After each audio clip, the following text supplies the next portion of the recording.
muscle from doing cardio.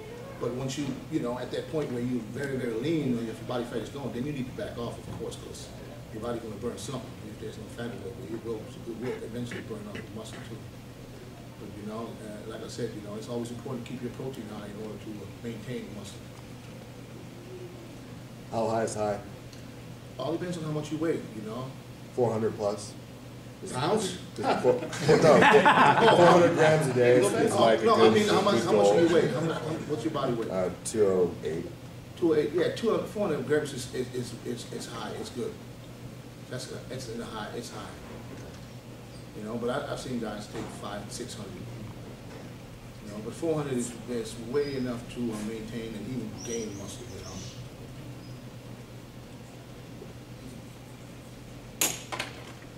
Whoops. That's my wife. That's my wife, that's okay. Explain dog crap training recipe. That DC training would be best left to Dr. Scott, because again, he's more analytical with it, and he can explain it on a better basis than I can. Heavy duty training? Yeah. Mike Mintzer's heavy duty system was almost identical to the DC training. So look up that one and you'll find out pretty much how it's What was the question again? DC training. You want to, it'd take forever to kind of explain the whole system. One of the main ideas, and actually this is where Mentzer maybe was different, is to train with a high frequency. Also very high intensity things are to failure, but the typical DC training protocol is a two-way split in upper lower, and you train Monday, Wednesday, Friday, for instance. So you're hitting legs on Monday, and you're doing squats to failure on Monday, and you're coming back Friday, and you're doing leg press to failure, and you're coming back Wednesday, and you're doing a hack squat to failure. Then the next Monday, you're going back to that squat, kind of improving what you did. So it's fairly high frequency, medium to low volume, and he's got several other sort of tweaks. Are you in the does gym to it. long periods, or are you short? Pretty short workouts, yeah, because the volume's low. What was your average workout time on those? Well, you figure both of us in the gym training together, we're in an hour and a half. Solo, you can knock that out in 45 minutes to 55 minutes, barring interruptions, you know what I mean? Changing plates, pulling pins, that kind of thing. The only reason why we're in there a little longer than that is because we are modifying machinery. Not recommended to but we're transforming machines to hold more weight than they're probably designed to do. That's probably about it. But again, yeah, it doesn't take that long. Intensemuscle.com is sort of the home of dogcraft training. You can go there and read the Q&As. They'll be enough to keep you busy for about a week.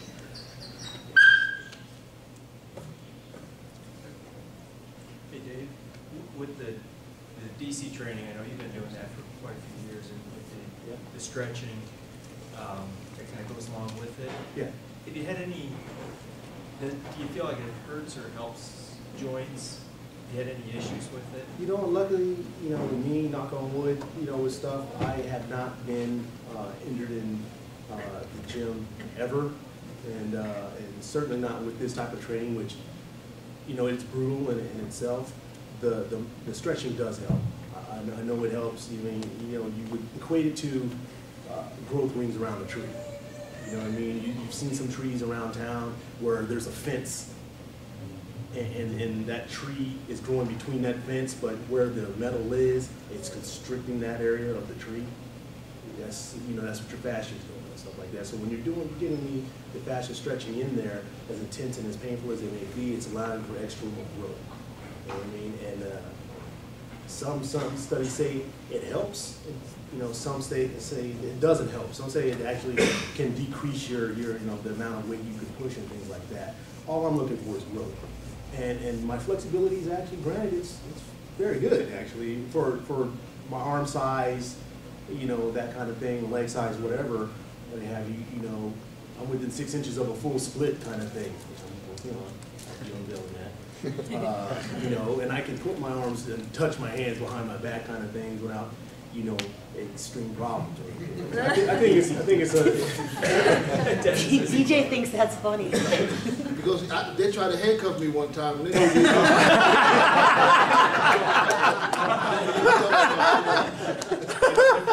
I saying it's comfortable. I'm just saying that I can do it. I wasn't persistent at all, so I ended up with the handcuffs in the front.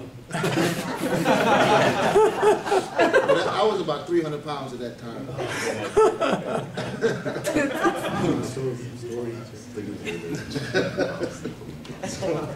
I didn't mean to say all that. Too late.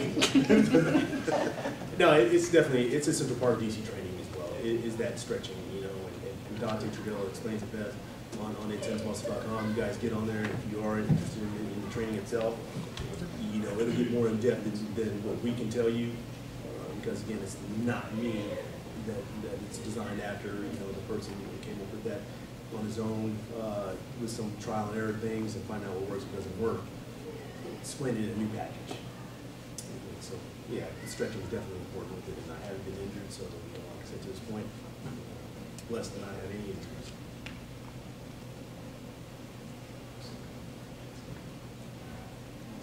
My shot guy, you're asking me questions. If you what? I'll point you out. You got anything? Is there any other questions? Not really. No. How was it, what is your opinion about when Jake made his trade last season? What was the question? How about Jake Miller winning? What's the opinion? Our opinion? Yeah, I mean, I think he did something that no other ever. Mr. Lehman never did that before. He came back and regained the title, which I think he did a great job. He looked great. He was spot on. Something he hasn't been since 2001. And so, I mean, my opinion here was a well-deserved winner. And and of course, it's a little easier if you're coming off the year before and you come spot on the next year, which means, you know, they look at the pictures from the year before and then they see you this year and think, what a huge gap in between, you know, it makes it look even better. But he was spot on, you know. I mean, his physique is, you know, it's a matter of opinions, but for me personally, I think he was a deserved winner this year. That was him. I mean, as soon as he stepped on stage, it was clear. I'll definitely second that. I mean, in bodybuilding, especially pro bodybuilding, they say you're judged on your last best performance. You know, his last best performance was 01, and he stepped that up with the way he looked in last year. Then yeah, he deserved to win. Because I mean, there's minute differences that can carry from show to show, where they say, oh, you looked better X amount of shows ago or whatever a year ago.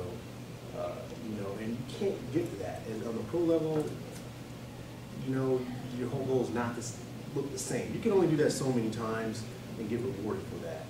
For example, when I won the 05 Olympia wild card, everybody's like, oh, dang, you achieved your best conditioning back then. I'm like, it's like 187 pounds back then.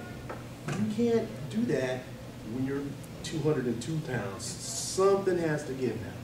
You know what I mean? So you're trying to get bigger at the same time as get that same conditioning. And once the more muscle mass you have, there's only so deep that those striations and details can really get. You know what I mean? So Jay Cutler was able to do the same thing and almost duplicate his 01 conditioning for 09 and bring it on home.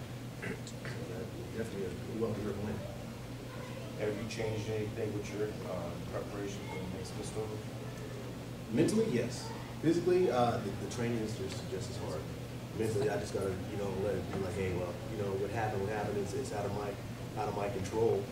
They thought the best person deserved to win that day, and I can't dwell on that. I gotta keep going forward. You know, this year is another vow to not make that same mistake. And the mistake was giving someone else that title. You know, I look forward to taking it back. You know, so.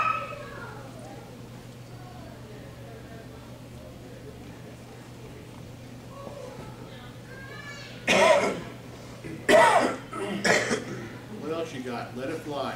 You guys got him your 3 pros for free. Are you worried about Lee Priest at all? Or he's done?